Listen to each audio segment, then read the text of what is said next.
Hey there, this week at Stir, we're talking about the tactics of Satan. And you might be thinking to yourself, why would we dwell on such a negative topic? But as we looked over the course of this past year, all the topics that we've covered here at Stir, we actually started, if you remember, way back this past January with who is God?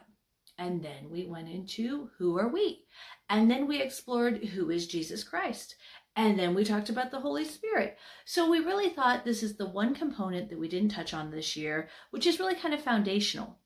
Now, rather than dwelling on the negative, like we did with Job for quite some time, way too long actually, we're going to flip the script. So we'll talk briefly about what we know about Satan, and then we'll talk about the positive things that we need to do because we have that knowledge. So it's more of a list of things that we can accomplish through God's help rather than a list of things to avoid or to dread. So I hope that's helpful as we launch into this just a little bit. You know, there's a couple of basic things as we talk about Satan that we always have to remember. We know that he is the deceiver. And so we also know that he is really, really good at mixing truth and lies. From the very beginning of his interactions with humans, he's done this incredible mixture of something to attract that we know is true, and then he twists it just a little bit, and sometimes a whole lot. And of course, those little twists can change our entire trajectory of our lives if we let them. So that's just principle number one that I wanted to remark on today. Some of the things that Satan lies about are who he is, right? Oh no, he totally has our best interests at heart. Not true. It's a lie, of course.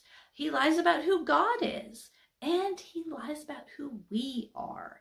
So as we carry on through the next several weeks talking about these tactics, we need to remember that that's one of the themes in how he operates.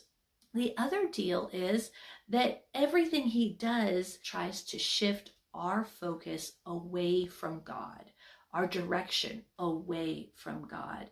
And so that's one of those themes that carries through as we go through our whole lives. We need to think through, am I still pointed at God the way that I need to be?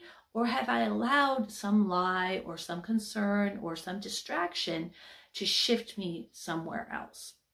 I hope you enjoy the content as we carry on through this. We're going to talk about isolation. We're going to talk about shame. We're going to talk about pride.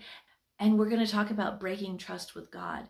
Join us Friday for Melissa talking about the temptation and the technique of isolation.